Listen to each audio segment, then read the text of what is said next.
60-second adventures in astronomy. Number 1. The Big Bang. Just how big was the Big Bang? The idea that the universe is expanding as the result of a single explosion wasn't always universally popular. In fact, the term Big Bang was coined in 1949 by astronomer Fred Hoyle as a way of sarcastically dismissing it. But thanks to Edwin Hubble, we now know our observable universe is expanding. And extrapolating backwards, we can tell that 13.7 billion years ago, it was all compacted into one superdense ball. And this singularity expanded and cooled to become everything in the universe that we see around us. So though the Big Bang involved everything in existence, its beginnings were really quite small. And after measuring the background radiation in the universe, astronomers have worked out that the Big Bang was only around 120 decibels, about the volume of an average rock concert. So while the Big Bang still has a lot to teach us about the universe, we do know, at least to start with, it wasn't particularly big. And it wasn't much of a bang either.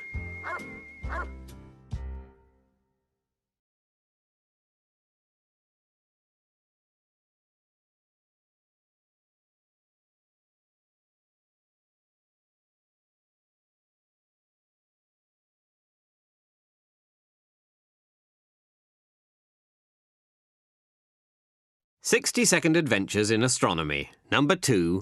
Supernovae. One of the most mind-blowing events in the universe is the explosion of a star. In 1054 CE, Chinese astronomers spotted one so bright they could see it in daylight. Today, you can still see a cloud of gas and dust from the same explosion, and because a drawing of it looked like a crab, it was called the Crab Nebula. Much like a supercharged lighthouse, the center of the star, now a neutron star, spins 30 times a second and sends out a beam of radiation.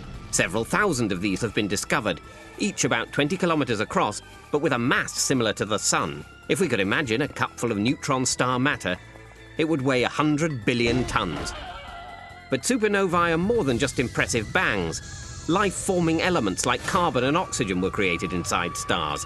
And the explosion of the star creates even more elements, like gold and platinum, to create generations of stars and planets, and a variety of attractive ornaments. So in a way, everything is made of stardust. But luckily, it's not all quite as dense as a neutron star.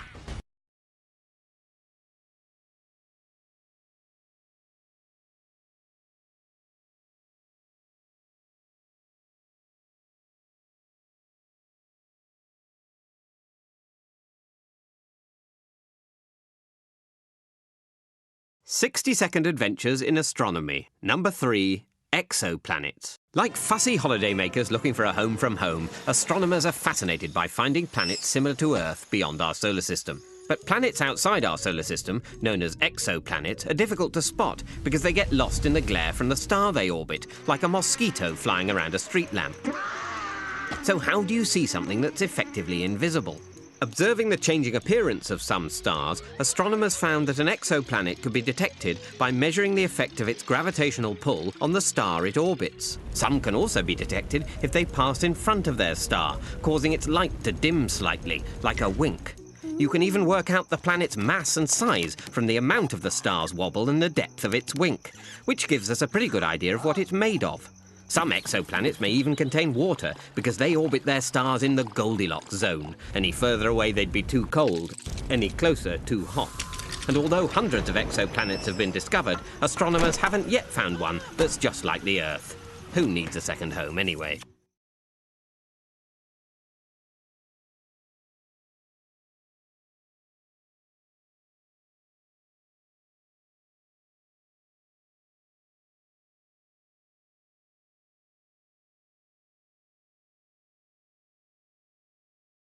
"60-second adventures in astronomy. Number 4. A day on Mercury. No two planets act exactly the same, whether it's Jupiter spinning in only 10 hours, Venus spinning backwards, or Uranus tilting to one side. But Mercury is particularly strange. It takes nearly 59 Earth days to rotate, which might make for a pretty long day, but at least you'd have time to get things done. But while the days are long on Mercury, the years are relatively short. It travels round the Sun in just 88 Earth days. Now, until 1965, we thought Mercury span exactly once per orbit, which would mean that one side of it was always facing the Sun. If it spanned twice every orbit, its day would be the same length as its year, which would at least make calendars nice and simple. But it actually spins 3 times for every 2 orbits, which means each Mercury day lasts for 2 Mercury years.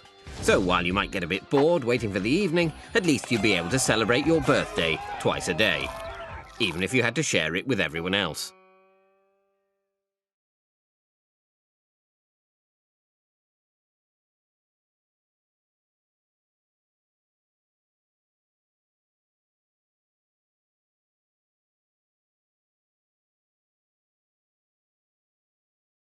"60-second adventures in astronomy. Number 5, the rotating moon. Whenever you look at the moon from Earth, it always looks similar. Different parts are illuminated at different times, but oddly we always see the same features. The moon never turns its back on us, much like the rules of etiquette when you visit the Queen. So does this mean the moon doesn't rotate? Well, no, because then, as it orbited us, we would see first its front, then its left side, and then its rear. What actually happens is that the moon rotates exactly once every orbit, which takes a bit less than a month. So, though you'd see it spinning from an outside perspective, from the Earth we always see the same side. In fact, we didn't get a proper view of the far side of the moon until 1959, thanks to a Soviet space probe. The moon used to spin a lot faster, but over millions of years the gravitational pull or tidal force from the Earth has slowed the moon down. The same thing has happened to most moons of large planets. But it doesn't work both ways, because while the moon is spinning once every orbit, the Earth is rotating about 30 times faster. So from a vantage point on the moon, you'd get to see us from all sides, if you stuck around long enough.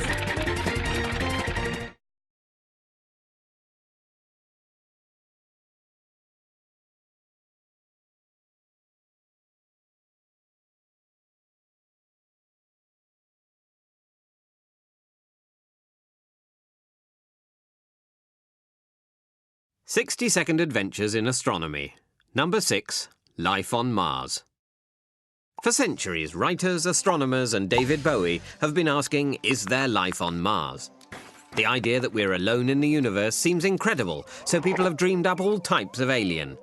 We know there aren't any bug-eyed monsters on Mars, but it does have a lot of places where microbes could live. This may inspire a low-budget movie, but crucially, if life on Mars started independently from life on Earth, then it's much more likely that it could also start in other places in the universe. But over billions of years spent with asteroids crashing into them, Earth and Mars have exchanged more pieces of rock than geologists at Christmas. And those rocks could carry microbes from one to the other, meaning any life on Mars could have come from Earth in the first place. So it would tell us nothing about the likelihood of life originating on the planets of other stars. Though it would pose another question.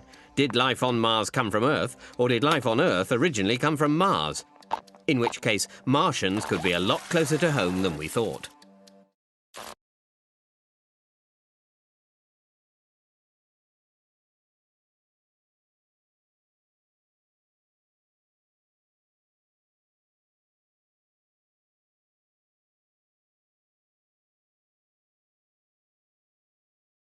"60-second adventures in astronomy.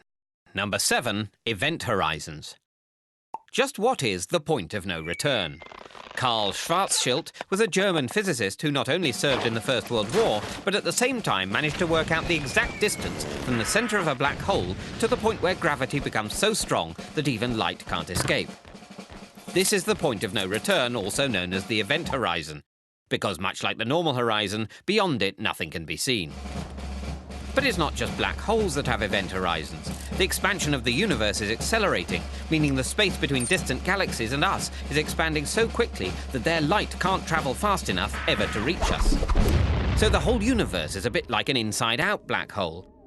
And as it carries on expanding, fewer and fewer galaxies will be observable to us as they pass to the other side of the event horizon. And when they're lost from view, that's it. They're not coming back. That's the point of no return. And the whole universe will eventually just